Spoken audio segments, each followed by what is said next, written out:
Hello and welcome to Full Disclosure, a podcast project conceived entirely to let me spend more time with interesting people than I would ever get on the radio. Helen Lederer, welcome. Oh, I'm very honoured. You say that. I do say that. I might as well start in a positive manner. Yeah, just see how we get on. Yeah. There's a lot of ground to cover, but let's begin at the end with your new book, Not That I'm Bitter, Memoir, and... Well, what else? I mean, why that title? Well, did you pick up a faint strain of irony? Yes, I did twice. First of all, when you said I'm very honoured to be here, yeah. And second of all, when I read the title of your new book. Hurrah. Not because you are a bit bitter. Well, I mean, it's that thing when you are talking about a life that has, in some part, been publicly known about, yes. And then you're talking to someone else, and then you say a kind of thing that's personal, and then you go, "Not that I'm bitter," and then you carry, and it's that, and that's how I kind of came upon the title, because the person I was speaking to is obviously the expression in their face sort of was a bit wry, and so I thought, well, this is the tone, because actually I'm not bitter. Only talking about it could probably, I'm on a curve to maybe become bitter. But I think I'm just aware that I have my place. Status. You're fascinated by status, yes, aren't you? Yes. Interesting you picked that up. Well, but both in the moment and then in the career as well. So in a room full of people, you write about people looking over your shoulder or moving. I mean, because that happened. I was at an awards thing on Sunday. Oh, yeah. And you get there, and the photographers are all there outside, and the PR says, "Do you want to have your photograph taken?" And I say, "Certainly not." And you can see the relief on her face, because no one wants to take my photo. So I know that interest in status I share a bit. But then in a way, you're taking the option out. You're saying, no, I'm not engaging, and then everyone knows where they are. Yes. But have you ever been in a cinema where they show on the screen the people coming in, and the people coming in don't realise that they're being shown on the screen? No. So that's quite a sort of voyeuristic moment for that audience. I mean, not necessarily on purpose. And you do see an automatic preening. Maybe sounds judgmental, but it's in us all. It's in us all. And if you do it enough, I mean, I'm not really that kind of person because of my generation. We weren't born into the fame thing, but given we can't deny that we want to get our work out. No, that the success of that work is judged in some way by where you sit on the medals podium. Yeah, so I'm not an award person or a winner type, but I did have an interesting conversation with Richard Herring, who I found interesting because of the kind of overlap, and he said we're middle. Okay. And I just got, like when you're at school, yes. It's like people above. Well, if you're in second year sixth, you don't tend to hang with upper fifth, do you? Because you kind of look a loser. Yes. And then, but growing up, those margins of age kind of narrow. Whereas, so I know people who would have been in the first year, but I prop up the elite by remaining middle. Okay. And there is something about an elite being more comfortable amongst themselves. We're not bitter. But if you're an original person trying to write and get your own stuff on, you can't help but be aware of the pecking order. Yeah. Because it's a factor. The lanes on the road. And there are faster lanes. People stay in their lane. And well, yes, they usually do. And people who commission... have very strict ideas about Indeed. what lane you are in and what lane you should stay in. Until they get sacked. And yes. But boundaries are... We can't avoid them, so we might as well... Excuse my language. You might as well laugh at them. You can swear your head off if you want. It's a podcast. There's no Ofcom. As I say, status is a big part of what you examine, isn't it? And what you explore and what interests you. Are you a bit unkind on yourself? Are you a bit unfair on yourself? Are you more? I mean, I saw you outside. I was walking back from Leicester Square. I recognised you immediately, and no, I mean, you wouldn't be here if we didn't know exactly who you are. But because you have the elite sitting there, you possibly don't. Well, that's an interesting sort of question coming from you, because then I also know your work. So, I mean, the thing is, we can't help but know of each other's work. No. But I suppose the note now on that kind of question is.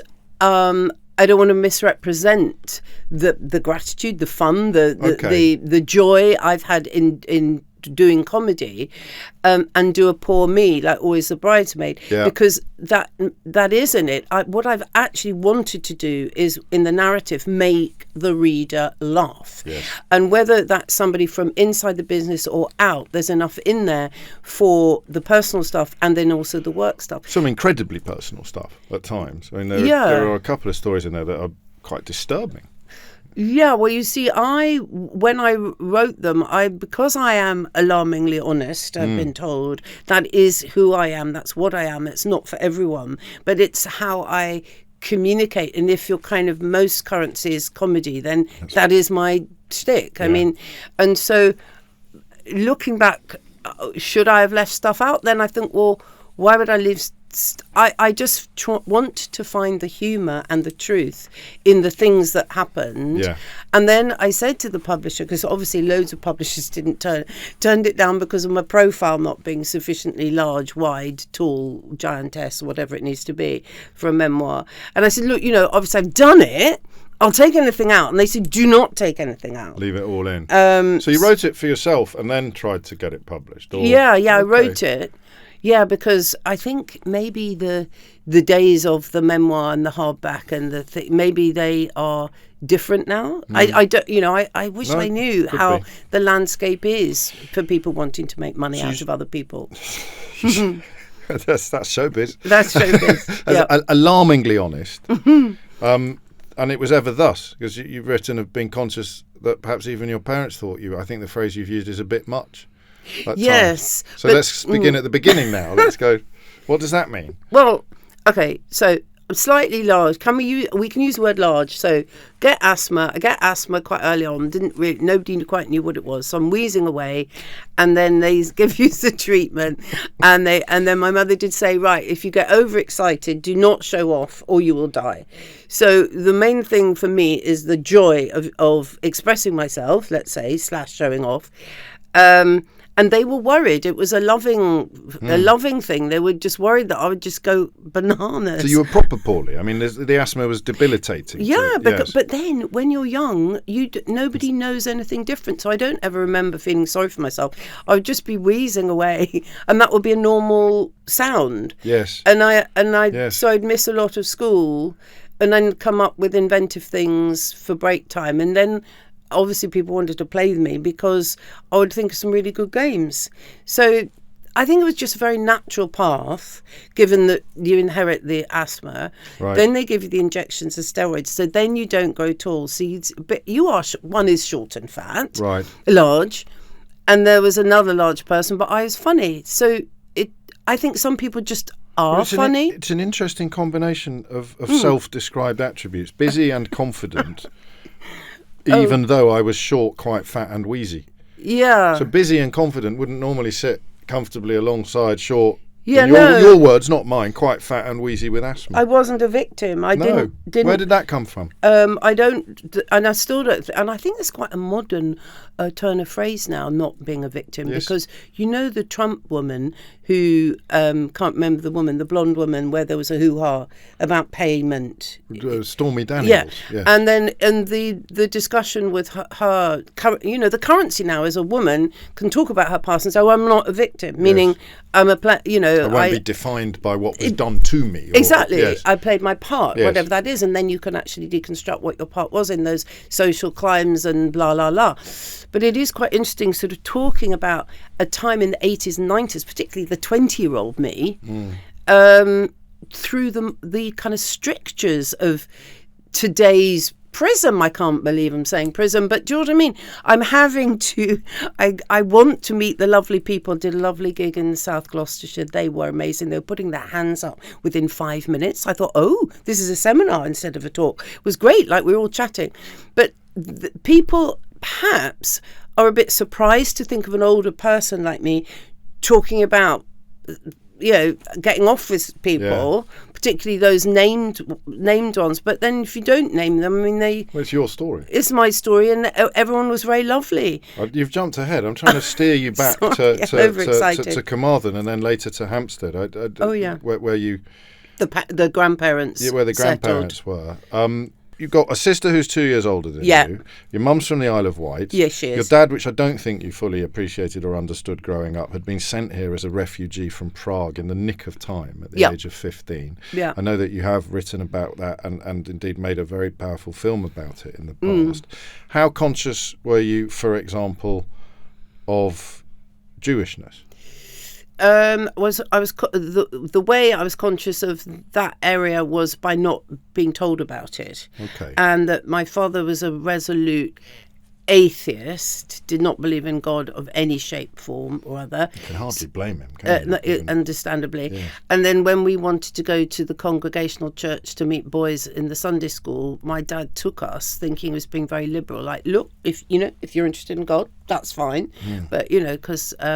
that, but I'm kind of I'm probably stereotyping it. I think I was just aware that there was a differentness because obviously he came over they all came over but at different times, and he spoke English but not necessarily that well, so just that awareness of what it must be like to just get on with it. But to be an outsider as well, to arrive in a new space and make.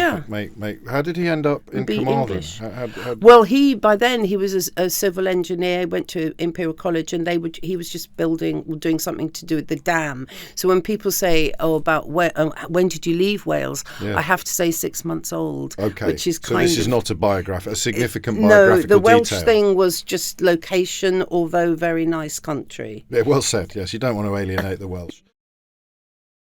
So South East London was home. Whereabouts? Well, I went to school in Blackheath High School, where they were extremely strict. Did not Age deal. 4, you went to Blackheath. Yeah, junior school through to this absolute tippy-top senior school. And at a time, I don't know if that was the same as you, like you couldn't run in the corridor. You had to have velour hats in the winter, ridiculous things. I didn't have any velour. Why would you have a velour hat? Well, it's uniform, isn't it? It's about conditioning you to be...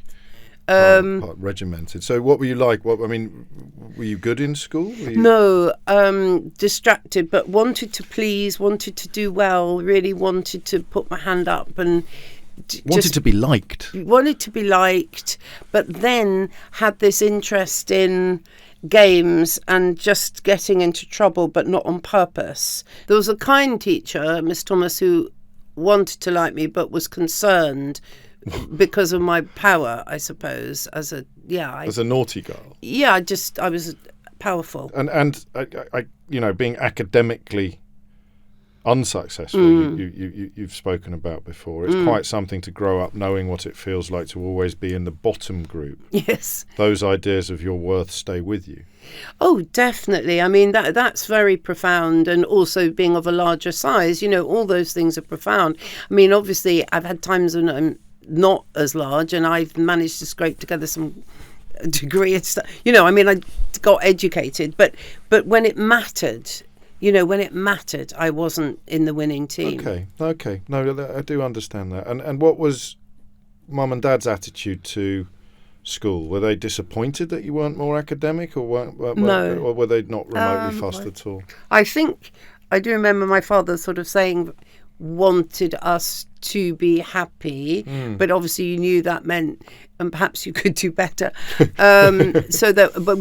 We wanted to please him because he was a very charismatic, good person. Yes. So you obviously want to come up to scratch for that. But I think they just accepted.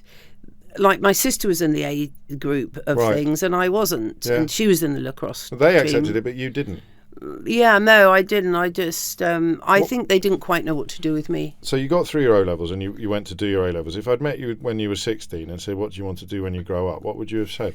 I want to be an actress. You already knew that? Because there's not a lot at school to indulge that side of your personality.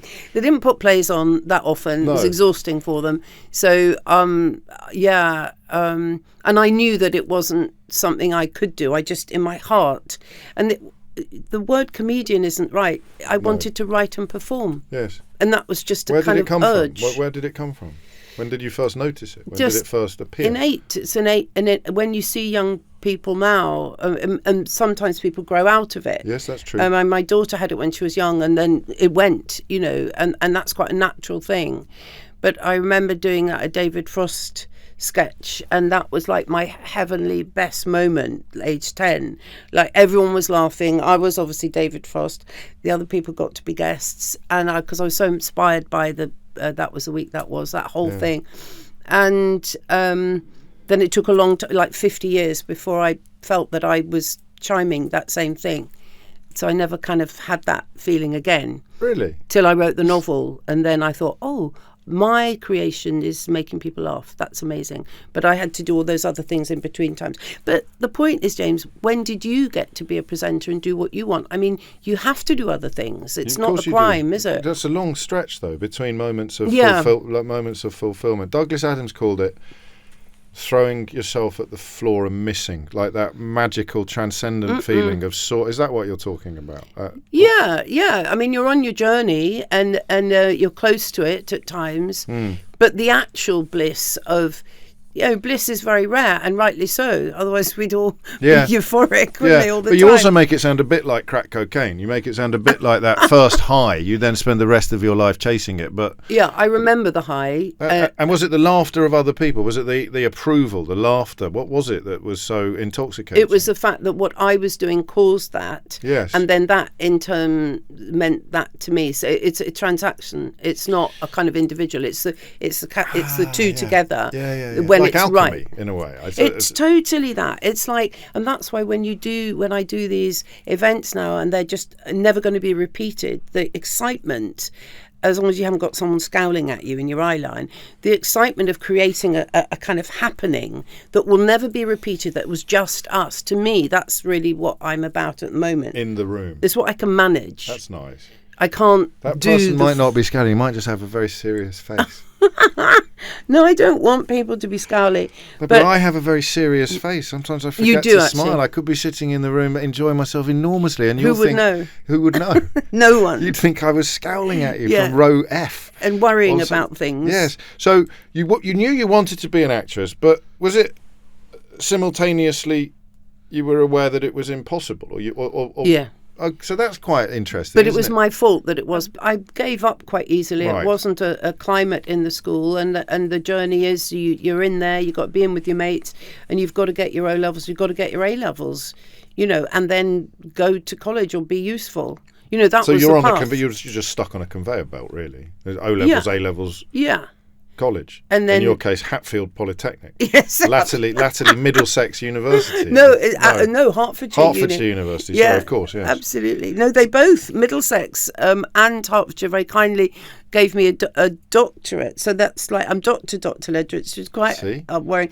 But I said that like I was boasting, and the point is I don't think I've ever said that. It's not even on Wikipedia. It's like, it's not the kind of thing you say, because you're just given it. Yeah. You don't have to do anything. Not for nothing. Yeah, but I'm not. It's a recognition. No, that it is. No, that isn't a recognition. It is recognition. Usually someone's decided that you deserve the recognition of an honorary doctorate. In that year, you need to name people. I understand that. I have a prize myself, so I know you have to recognise people. So you just pluck a person who's not broken the law, hasn't got a criminal record. A little bit more to it than that, but we'll let that pass. So you arrived there to do sociology. Yeah. How did that happen? Because I did amusingly, English, art and history for A-levels. And then they... and you did quite well in your A-levels. Well, not particularly. But what was funny at the school is you either became a secretary, got married, or went to Oxford or Cambridge. And those people... There was no hinterland. No. Fawn socks and fringes for the Oxbridge people. Very nice, but different types. Or you went to teacher training college. I didn't want to be a teacher. Why would I be a teacher? But I actually went for these interviews, and that was a lesson looking back at trying to sort of toe the line, thinking, oh, shit, you've got to do something. Yeah. Second year sit. Got to go to interviews. So, of course, I was so bad in the interviews, and that is not me now, obviously, but that was probably me at my worst. Right. Trying to please. Yes. Being very quiet and just not on it. Just in So what, you sort of ended up studying sociology by accident then? Well, I think, I am interested in it, and there were things to do. And then with the social work, I think there's nothing wrong with being a social worker. They get very bad press. You preferred that to being a teacher in your... Yeah, teacher, just no. Too academic, too strict, too... But social worker, do some good. Yeah, a bit more creative. Interest. Yeah, a bit of therapy. That's all fun. You've skipped over your year off when I believe that you worked as a team leader in an adventure playground. Yeah, I wasn't. Yeah, because I went on a course and it had the word play in it, and just to get out of Eltham, it was so exciting. So I knew you're supposed to go to Goa or something like that in a year off. Yeah, no, but they didn't do that in my day. No. And so where was the adventure playground? In Hornsey Rise Gardens. You went to Hornsey instead. Did a squat, lived in the squat, didn't know it was a squat because didn't know you had to pay rent. Okay. Couldn't boil an egg or wring out a sheet. But the thing is that what I was so blessed with that year and meeting the people from LSE, because they were like 27 and I was 19, 20. So I was so lucky. That was my... Horizon broadening. Oh, yeah. In what way? What did you... you go to films, Truffaut. There's a motorbike. You do a little bit of the hash on the bus, top floor of the bus, like thinking you're driving into shops, even though you're just in the bus. That was quite exciting. And you loved all this. Did you feel that you had found your tribe? I did. Right. Although... Again, Laura Ashley jumper, Laura Ashley skirt, woolly jumper, desert boots was the look. Still towing the line, still being quite timid. No, I hadn't found my voice then. Okay, but you had... Gosh, you're really like Freud. Well, not that I'm not like Freud. I'm just, I'm just interested this is deep. It's not deep at all. I'm just interested in understanding to wipe stuff. My forehead. So, at Hatfield Polytechnic, now the University of Hertfordshire, so that is where you finally... It's a Greek word. It is. You finally got to join a drama group. Yeah, I did that. That was the first thing. And then I got happy. Got appreciated, messed about. Did it feel like coming home almost? Yeah, it did. In honestly. A room full of other people with thespian leanings. Yeah, so much happiness. You can relax and go, this is who I am. Yeah. And did you think you were good at it, Helen? Yeah. That must have been nice. It was nice. I think it was the first time I kind of got appreciated. Yeah. Of being able to think quite fast, and being in a grown-up, away from the constraints of being in a strict school and not really being very good at anything. Yeah. Except for messing about. And actually, so the first time, not just that you got appreciated, but that you felt talented. Yeah. Okay. But you were still doing the wrong degree in the wrong place. So you didn't make any meaningful life changes at that point. You went and actually worked as a social worker for a while. But I would say that's right. But you see, with any young person, it takes confidence and circumstance and money to actually go and take a leap. Choices. So many people don't have that chance. And I knew that I would say to myself, if only I had the confidence to be me, I knew that there were dreams, but at that point it wasn't available to me. So it's only I'm jumping when my grandmother died, little Bubba died, there was some money that by then I took myself off to a bit of a weird postgraduate year at the drama school. Okay. And you'd lost your dad before you lost your grandmother, which you've said you were totally devastated by but didn't really talk about. No, because in those days as well... He was only 52. And there weren't words like mentors or counsellors or, I just remember that grief, which we all experience, which most of us will experience, of course, and then just cracking on. Okay. So you just crack on. So now I think it's encouraged to talk about it. It wouldn't be strange to talk about that feeling, but it was. I just got used to going. Oh no, I can only think about that for like a minute, and then close it down and then close distract yourself totally because you just can't. What were you like as a social worker? Cheerful. Okay, that's good. That's important. You don't want a miserable social worker, do you? And try hard, smiley. There's a lot of admin. I only did it for 18 months. But you just had to have a lot of things and a lot of files. And I went off and tried to do a drama workshop with needy children that didn't need me and I didn't need them, but I kept trying to kind of make that connection between therapy and drama, but really I just wanted to be in a grown-up situation where I could have a go at what I wanted to do. So you've used the inheritance to go to Central School of Speech and Drama in London on a postgraduate acting course. But the thing is, they were all teachers, so God knows how I got on. Yeah, they were all drama teachers. Yeah. Because that's what... Because I know Jennifer Saunders and Dawn French were a few years ahead of you, but they both trained. They trained as teachers, they didn't they? They trained as proper teachers, yes. This was a very odd year. But it was still I mean, you saw it as a portal into the business. Yeah, that's it. So you're in drama school. Can you imagine the excitement? And then you're in the coffee bar, and then people are sitting about, and they got cravats and leotards and stuff, and they're just like. And then you go and see a play, and you go, oh my God! And then you do voice work, and then you'd write a play, and then it was just like getting up every day for a whole year, being happy. So all your dreams were coming true. They were. And at what point did you start worrying about what happened next? Well, or what would happen next? Yeah, I got a weird job in a community thing called Interaction that I wanted to get into. So we're back to leotards. I did a lot of leotard work in my time. Joined a community. Oh no, I'd already done a community theatre in Crouch End because I just needed to act in my spare time. So I was doing the community theatre, a part-time MA to deal with my insecurity about the not very good degree, and the social worker. And then she said, the person said, Helen, you can either leave or you can leave immediately. Yeah. So it was one of those. So that's the gag. But anyway, I realised I should probably leave immediately. But it wasn't too long after that where I went for auditions, met my double act partner, then Maggie Fox, and then we started doing a double act. Well, how do you do that? 1983, you and Maggie Fox join forces. You become a double act, and you start literally asking comedy clubs to let you on the stage. And so for 9 months... There's enormous courage here, which doesn't sit, obviously, with all of the self-doubt and insecurity that you've also articulated. So that was the turning point, because I try and remember, the passion that I wanted it more than anything. Right. I even wanted it more than Maggie, because in those days to have ambition as a woman didn't sit that well. And, she did say, you are more ambitious than me, like it wasn't great. Yes.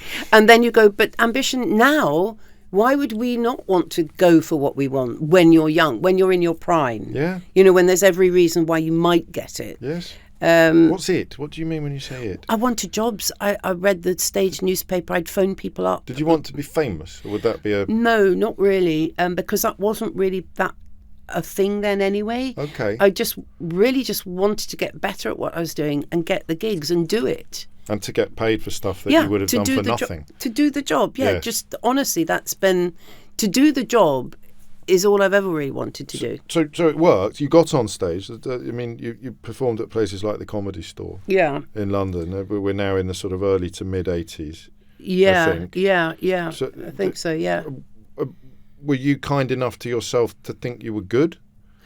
I don't know because it was lovely being with Maggie, because then if they were not so good, then we go, oh my God. You protect each other. Yeah. And then she reminded me, she's passed away now, but when she knew I was writing it, she sent an email reminding me of, like, when at Penn Time, just what we do a gig, and then we'd go up to the bar afterwards, and all the male comics, this is how would quite helpfully tell us what was wrong with our act, and we'd be buying them drinks, and we'd be going, oh, that's amazing, thanks so much. So this was mansplaining before mansplaining was even a word. Everything was before the words of today. Everything we did was before those words. And you've written also about the obscene and sexist comments and behaviour, not just comments and heckles that would come out of the crowd.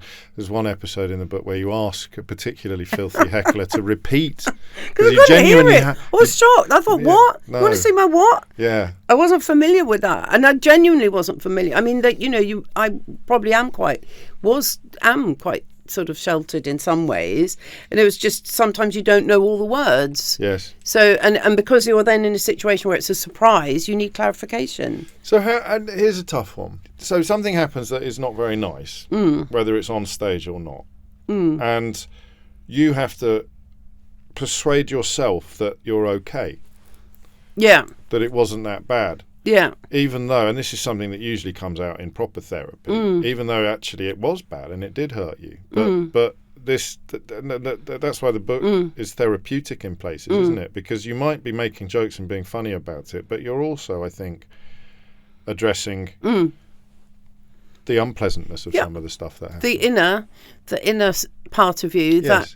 that is perhaps not managing stuff or is taken by surprise, and then it leaves you with a feeling, there's a lingering feeling afterwards that doesn't sit in a way that as if that thing hadn't happened. But I think that's quite a useful way of looking at it, because things do happen to us in life, and it's a case of just getting through it, really, and managing it. I think it's all about management. You can't have a life where it's all, where you don't get affected by things and people don't come in close to you and you don't make mistakes. You can't have, I don't know anyone who's had a life like that. No, nor do I. But so here's a phrase: female, middle class and apolitical. I was the wrong class, wrong sex and wrong temperament, too fragile and too vulnerable to cope with not fitting in. And that almost sounds like a resignation letter. From the social work job. God, if I was editing that, I'd probably take out some of those. I mean, that's a lot. That's a lot to unpack. That's a list. All right, let's give the short version, which was even now, as you were, I think you describe yourself as being on the periphery of some of the names that would become massive. Yeah. Even then, you're already using the phrase "one of the crowd." You didn't feel like you were one of the crowd. No, but I might not be anyway, although I like people hugely. Yeah. I mean, I really like being at parties, and I like that buzz of a laugh. The joy of just laughing. I mean, you laughing there. It's just, that's everything, that moment of connection. So it's not like I'm an isolate, needs to be on my own all the time. So that's not a complaint then. That's just a description.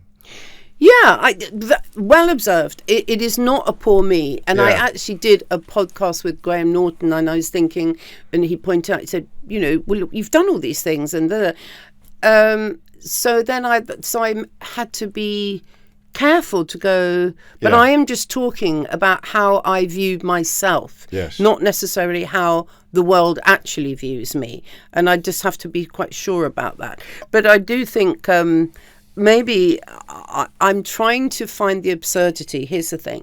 Absurdity is my thing, and I think it's quite absurd that why would someone with those characteristics continually be in that situation? But I was, so there must have been a stamina and a hunger for it as well. Yes, and I'm about to do what Graham Norton did and list. I mean, even really early doors. You're doing solo on Saturday Night Live. You're doing sketches with Harry Enfield. You go to Montreal for the comedy festival with Lenny Henry. You were smashing it at this point. But I sense if I'd met you then, you wouldn't have thought that you were. We would have settled down and had a drink and talked about comedy or what we had in common. I don't think there's an awareness. One, I'm not a complacent person, but Clearly. when you're young, you just want to do the job. You don't go, this is an iconic, the first Festival of Laughs. No, but you must have a consciousness of being on the crest. This crikey, this could be going a lot worse. I was excited, and I was excited. I was really busy, probably for 5 years, didn't stop. Right. And that was a time when those programs that you and I and a lot of other people can reference easily. Hence another reason why to do the book, I suppose, because I thought, well, I was there. Well, it's history. Yeah, I mean, exactly. that is an inside view, and this is where you got happy families, the Ben Elton thing. You've got naked. But you would have liked that. A lot of people didn't see that, but I suspect. Did you see? Yes, I did. I loved it. So and Naked Video, which was quite genre defining in a way. There's been an awful lot that's come after Naked Video that owes a huge debt to Naked Video. Yeah. In fact, that whole sort of 10 years later, that resurgence in sketch stuff, but I think owed a lot to Naked Video. So people who don't know that much about you have listened to this conversation so far. I think they probably would be surprised to realise how influential, successful and important you were during this period of your career. I wasn't aware of it, and occasionally, if I was, occasionally one meets people and they and this isn't like in a I'll just say it because one has to use words, and I'm an old person, so I can use these words. I'd say, "Oh, I had a crush on you then," and you'd hear people say that. And when I was in Bottom with Rick, "Oh, I had a crush on you then." Well, I was a young person. I wasn't ugly. Youth is attractive, and somehow from my comedy, I got to do those parts at that time, and I wasn't part of the top elite, so maybe I stood out. Like if you do smaller jobs, you might be seen. But I honestly did not. That wasn't my awareness. Was just not that, and that is the truth of it. You're just cracking on. Yes, I get that. And so when were you happiest then? When you were performing? When you were in the moment? Because I'm haunted by that thing you said about the gap between being 10 years old doing your David Frost impression and then getting your novel published, which as you say, was going to literary festivals where they would clap, and you go stand-up comedy but with clapping. Yeah. Because obviously for me, and also because I do the literary festivals, and it's like doing a best man speech, or everyone in the room wants to be there, wants to enjoy it, and wants you to do well. Whereas stand-up comedy is quite confrontational sometimes, and so it's like the warmest embrace. Yes. No, that's well put. That is exactly what it is. That's what you've been searching for since you were 10. It is. You just want the warm embrace of a crowd. That's it. You just want to connect. You don't want to have to overcome people. You don't have to prove anything. You just go, look, this is my language. Yes. And if you like this order of words and the way I choose to formulate them, then I'm so pleased, because then we're together for this hour. Yes. And that's probably what I can manage best. The gladiatorial, the stand-up, when I toured my one-woman show after Edinburgh, the show called Still Crazy. Yeah. Yes. I mean, that was hard, but I did it because I had... It's not poor me. No. I wanted to do it, but emotionally it just... You've got to be so strong to do it, because it's gags. And jokes and the audacity that it implies as a woman, particularly, and structured. And focused, whereas you can turn up in front of a room full of people who've already decided that they like you, and you can almost go freestyle. It's like jazz as opposed to really rigid classical. Yes, jazz. Forms. I'm never good at jazz. No, but you know what I mean. It's improv. No, absolutely. But it is all about love. I mean, and comedy is about acceptance and love. You don't laugh if you're querying the comedian for whatever reason. You've got solo stand-up, you've got double act, you've got ensemble, sketch-type pieces. Then you've got significant but not leading roles in huge operations. Moving forward, we jump from Bottom to Absolutely Fabulous. So before the satisfaction, if you like, of the novel, what was best? What did you actually just enjoy the most? If your emotions were a dial, what of those, all of those various different, writing your own material, performing in other people's materials, doing Girl at the Bar in Naked Video and the newsreader, when would the dial have been at its highest? Well, happiness isn't something that I particularly pursue or hold dear. Well, that's in the book, isn't it? That's on every page. but I don't want to depress me. I would say satisfaction, fulfillment. It doesn't have to be happiness. I'll tell you what it is. Go on. When you don't have to strive for something. Yeah. And somebody phoned me up, a chap called Paul Z. Jackson, and he phoned me up and he said, would you like to do a radio series? And I said, yes, I would. And obviously, and it was called Life with Lederer. It was for Radio 4, the magic word Radio 4. And I did 2 series, and I just it was so easy because the words tumbled out. It was a narrative, and then I acted out. Like, I can't remember, like I'd go on a cruise, or I'd set up my own business, or I'd look after pets. I don't know. The imaginative, but this was years ago, but I was allowed to do whatever you would, to go where your mind led you. Yeah. And then, like, once it's housed in a radio series, then other people start to think it's proper, whether it was or it wasn't. It was just so my creativity was housed, and it wasn't difficult, and somebody offered me the job. So you go, oh my gosh, somebody's offered. I don't have to do any work to get this job. It's amazing. That's an interesting use of language. To say housed. Yeah, because a lot of us creative people can do that. But to have it housed. But you just need it formalised for people to see it, for it to be packaged up. Like, I need this hardback that people aren't buying currently. Well, they will now. Well, clearly, oh my God, I've been on the couch. What was it? Anthony? What was that? It's Anthony Clare. Yeah, well, it? I feel like well, you shouldn't write a bloody autobiography if you don't want people to ask questions about your life. Well, I am learning. Yes. This is fresh. Jesus. I am learning this. Oh my God, but I'm shifting about. So what is housed in Not That I'm Bitter? I think if you look at the passive aggressive CV in the front of the book, where and the back, it's kind of on several levels. It's supposed to be jocular and amusing and a sort of child like Snakes and Ladders artistic graphic. But it's listed the jobs I've done, and there are a lot. Yeah, and you just that is a big career. But I didn't know that, and that's what we keep circling back to. How could you not know that answer? Because you kept comparing yourself to people over there. Yeah, I compared myself to French and Saunders, who are very, very excellent, wonderful people.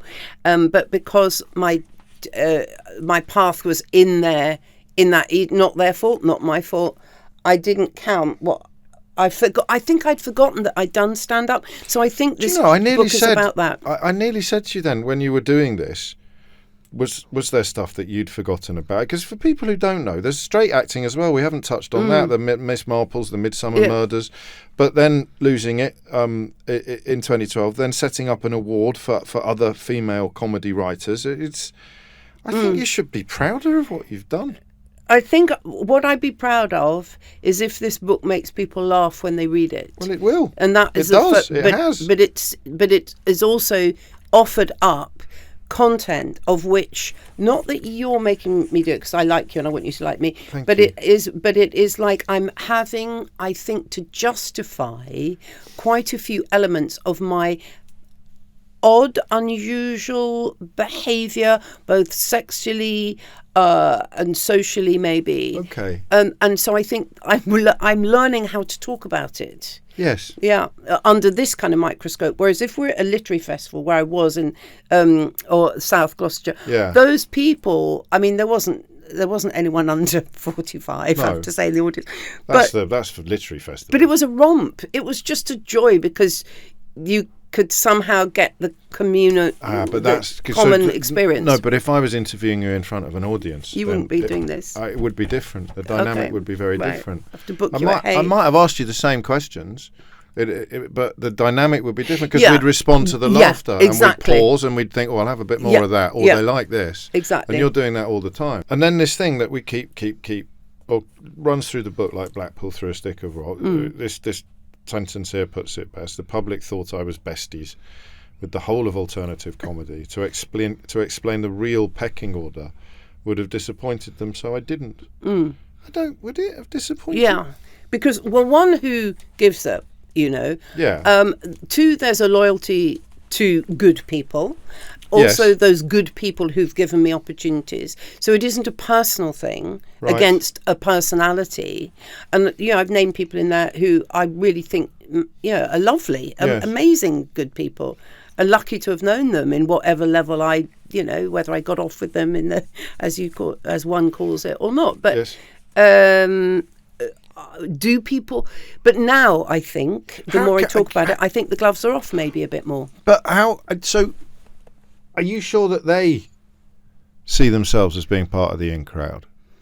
So it's different. Yes. Some of them married each other, and some of them are best friends with each other. Yes. But most of them are. But so okay. I know, in my view, especially the modern people. Yeah. Because also we came after the kind of the golf, the comedians who played golf. So the Jimmy Tarbuck, Kenny Lynch. Yeah. So we came after Brucey. the golf. Bless them. Perfectly good, perfectly thoroughly competent. Very, very funny very people. Good craftsmen, as it were. Total. Yes. Total. And so then we're part of a modern world and a modern world way of expressing ourselves, and let's call it decency and lack of isms. Thank goodness. So why would you want to unpick that? No, but you have to still take yourself seriously. And that's why, for you, the 40s were the most difficult decade. Because I didn't have a status at all. No. That you'd done that, and you didn't know what was going to come next. That's it. I was nowhere. Okay. And was a little bit somewhere. Yeah. And then people would say, particularly at petrol stations, why don't we see you on telly more? Yeah, like it was your choice. Like you said, well, I'm a bit busy with the garden. With nothing. Yeah, but how odd that there would be an expectation. But I think a way to illustrate this is when you look at those programs like Midsummer Murders, and you go, oh, what's happened to them? Because there are so many conventional actors who come and go. Of course. And that's our world. Yes. And how can you stay up there? I think it's quite unique to stay up there and command that attention consistently for 40, 50 years. It's almost impossible. But my peer group have done it. Yeah. And so, and that's okay. Not all of them, some people drop off, tail off, but you're focused on the ones for whom it hasn't. I'm always struck by Chris Barry's career, actually. Oh, yeah. Because he was the biggest star in town and then suddenly wasn't, When and the British why? Empire ended, I never heard from him again. So it's such a weird profession. Well, and it's worth mentioning. I was talking to a novelist the other day, and and she was part of the ones now, the David Nichol and Jojo Moyle, that group, but as writers, and they're all equally, prolific and brilliant, but only some at the top push through. Yeah. Or push on, and no one's really quite sure how or why. Let's talk briefly about Comedy Women in Print Awards, because it's a beautiful thing that you've done. Why did you want to do that? It could have been because I wasn't working that much, to be honest. Well, don't do that. No, okay. I'll tell you why. I'd written my novel Losing It in 2015, which did really well. It did, it did. Awards, sales, or nominations, the whole shebang. Yeah. And 3 years later, you say to yourself, I wanted a prize myself. There wasn't one. So I'm going to invent the prize I would have won. Yeah, that's right. That's what Clive Anderson said when I went on Lucinda. He said, well, hang on a minute. You're doing a prize. He did. He went straight for it. And obviously I thought, no, I can't nominate myself. But the thing is that because I've been a judge and nobody else had done it, and I'm an ideas person, nobody said it was a bad idea. And then 6 years really of my life sort of just trying to do admin, trying to look at a computer, trying to phone up agents who've chucked me, more like, to get their very famous people to be judges, all for no money, on a shoestring. Yeah, Marion Keyes, Maureen Lipman, Joanna Scandon, loads of people, and 24 authors who you have essentially birthed into print. Yeah. So you're like a midwife for comedy. A midwife, not attractive concept, although nothing wrong with midwives, with midwifery. But I think... But that's legacy territory. Yeah, that ended up being like that at the time. So now we're going to go ahead 2025. We're, obviously looking for sponsors just to pay the infrastructure, because people can't do things for nothing. But to keep that integrity, to keep that wit, to keep the cool people... just to keep it nice, a bit like alternative comedy, really, just to keep it nice, to keep the message good, or not troubling. Yes, and then, I mean, you mentioned the 40s being tricky. That's part of the sort of third act, isn't it? The award. Yeah. So I don't know where I'm at now. Then. No, well, not that I'm bitter. Which you don't. I mean, a truly madly funny memoir. Which it is. It's all of those things. Did you laugh? I laughed a lot. And I winced a bit.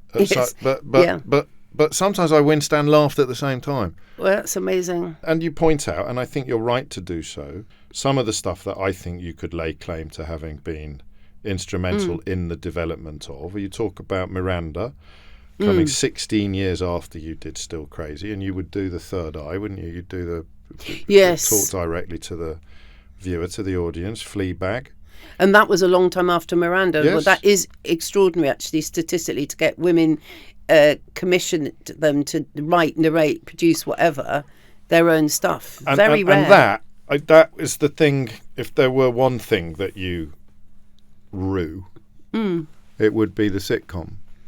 Yeah, your own. Oh yeah. That would be the one thing that perhaps would have taken the irony away from the claim that you're not bitter. Yeah, no. But then if you, because you're quite powerful here at Global, if you said, and Helen, here is your sitcom, and in walks a producer, and I'm going, actually, do I want it now? Yeah, do I actually want to do comedy now when it's in these times and people go old person trying to sort of be down with the people? I would think of a lot of reasons why maybe the sitcom. I just thought I'd get it. Yes, well, it felt like a natural progression, probably, from all the things that you had done. Yeah, but maybe doing this and meeting people in small groups. Well, you're deriving more pleasure from that than you have from anything else in your... I understand why, actually, because of that warm embrace and that it's gorgeous. You've got nothing to prove in that room, and so you end up proving lots of things. But I did look at the other women to look at the competition last year. I saw Jenny Eclair, Joan Collins and Ruby Wax. I was sort of with my notebook but not really going, okay, so what are they doing? Because the plan was to do my one-woman show, and if I do, it'll be next year. And then I go, really? So it's a kind of drug, isn't it? Yes, it is. It is, but a good drug, a nice drug. Not That I'm Bitter, a truly madly funny memoir by Helen Lederer, is out now, and it's still a work in progress. Your career, even though you see this as a sort of valedictory volume. Yeah. You're far from finished. As long as I'm alive, I'll do something else, I think. Helen Lederer, thank you.